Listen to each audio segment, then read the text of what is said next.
Thank you, sir. Sir, I thank you for giving me this opportunity to speak on this very sensitive and delicate issue. Since the Delhi police is under the Union, it is the moral responsibility of the Government of India to maintain law and order in the region and to deal with the situation, sir.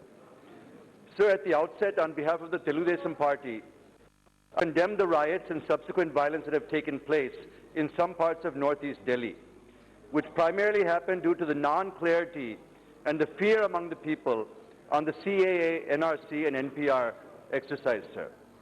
I also express our deep-felt condolence to the families who have lost their loved ones and pray for their early recovery, sir. Sir, there is no doubt that Section 144 of the IPC prohibits the assembly of 4 or more people. But during the last few years, this has become a weapon in the hands of the governments around the country, sir, who are using it as a tool to prevent legitimate expression of opinion, grievance, or exercise of democratic rights, sir. The Supreme Court in January this year observed that the Constitution protects divergent views and legitimate expressions. It further stated that this cannot be the basis for invocation of Section 144 unless there is sufficient material to show that there is incitement to violence or threat to public safety. So now that the message has come from the Supreme Court, I urge the Honourable Minister to direct the Delhi police and send advisories to the states also to strictly comply with these comments of the Supreme Court, sir. Sir, as far as the protests at Shaheen Bagh, which have been going on for nearly 3 months now, or in Lucknow for over 50 days, or Ghaziabad or Jafrabad or other parts of India are concerned, it seems that protesters and police are thinking and going in opposite directions, sir.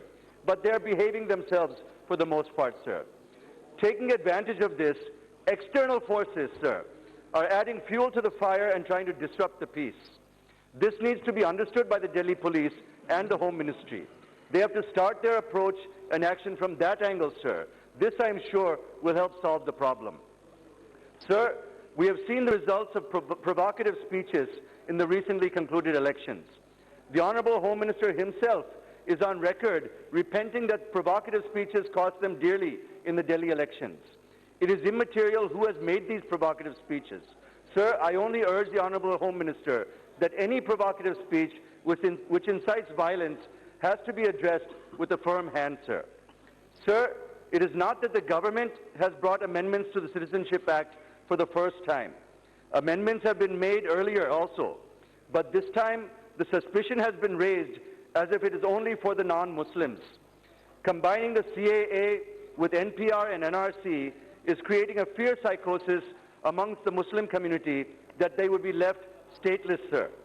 This needs to be clarified clearly that every citizen of India, be it Hindu, Muslim, Sikh, or any other religion for that matter, will remain safe and will remain citizens of this country, and action will be taken only against illegal migrants, sir. I'm concluding, sir.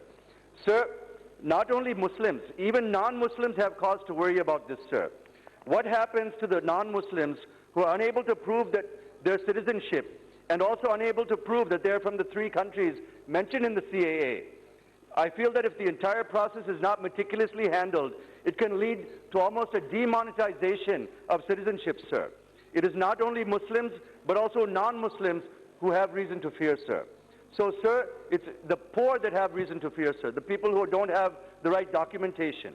So finally, I urge the Honourable Home Minister that it is high time that the intentions of the government be stated clearly on the implementation of NPR and NRC and the process to be followed in detail so that the citizens who are not having proper documentation are not subject to harassment.